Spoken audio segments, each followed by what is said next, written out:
Vous vous êtes jamais demandé pourquoi, au fond, elle avait été déportée? Pour quelle raison? Je me le suis demandé, mais je n'ai jamais posé. Pourquoi je lui ai jamais posé la question? Non, c'est une chose dont on ne parle jamais. Mais pourquoi? Pourquoi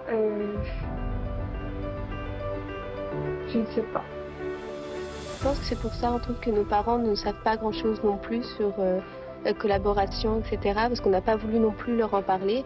Certains parce qu'ils n'en avaient pas envie, ça leur faisait trop mal, et d'autres parce qu'au contraire, ça leur vaut mieux des choses pas très très belles.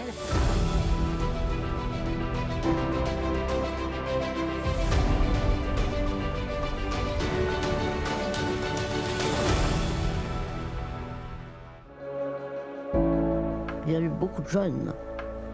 Et dans la résistance, il y a eu quand même beaucoup de jeunes. Hein. Moi, ça, je l'ai beaucoup vu au camp aussi. Hein.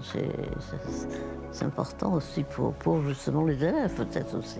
Je me rends compte qu'on n'a jamais fini d'apprendre de cette guerre et qu'il ne faut jamais se dire « bon bah, je sais tout, j'ai pas besoin d'avancer encore plus ». Il faut véritablement comprendre comment les citoyens ont agi, pourquoi ils ont agi comme ça.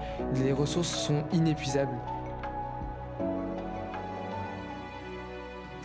Étant moi-même détenue, j'ai pu faire un lien entre ma situation et le sujet, en mettant en relation les conditions de détention et en prenant conscience que malgré l'enfermement, je possédais tout de même des droits fondamentaux qui, eux, sont intouchables. C'est un mot qui m'a été donné par Abel Amine, qui a travaillé sur ce projet avec moi et 3 autres élèves et qui est très fier de ce prix. De ce concours, je pense qu'on a tiré énormément de valeurs et énormément d'enseignements. Je pense que j'ai appris que certaines valeurs méritent d'être défendues et qu'elles ne sont pas nécessairement acquises. Et l'idée que certaines personnes se sont battues au risque, au péril de leur vie, au mépris de la peur, de la menace des nazis, se sont battues pour défendre des valeurs, aujourd'hui on pense acquises. Donc je pense que c'est une réappropriation de ces valeurs fondamentales de liberté, d'égalité, de tolérance, d'ouverture à l'autre. Moi, le mot qui symbolise la participation à ce concours-là, c'est l'humanisme. Créativité. L'attachement, car c'est un travail collectif. La citoyenneté. Comme on l'a dit tout à l'heure, on a été invités aux commémorations, aux cérémonies, etc. Et c'est un acte de citoyen, en fait, de venir. Du coup, par rapport aux cérémonies et à ce que le concours nous a apporté, ça permet aussi de prendre conscience des éléments qui nous entourent, par exemple le massacre en Tchétchénie à l'heure actuelle. Ça veut se rendre compte que les erreurs du passé sont encore commises encore aujourd'hui.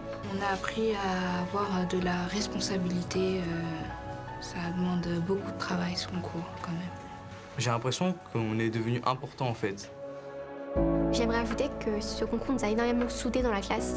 Donc on a vraiment travaillé tous ensemble, c'est un travail tout à fait collaboratif en parascolaire.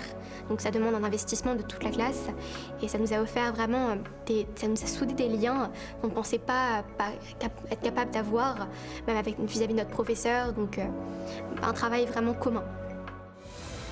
C'est peut-être la distance du temps qui leur permet de jeter un regard à la fois plus intense, oui, et en même temps plus lucide, parce que dépouillé des passions antérieures sur ce qui est advenu.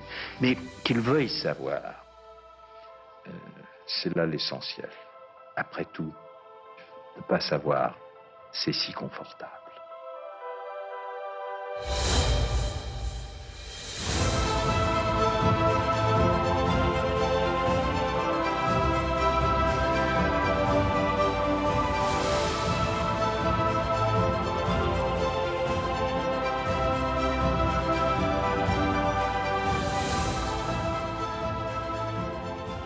Ne laissez pas les rangs de la haine grandir. Faites tout votre possible pour que jamais le ressentiment ne finisse par faire sombrer la démocratie, cette forme de pouvoir garante de l'universel.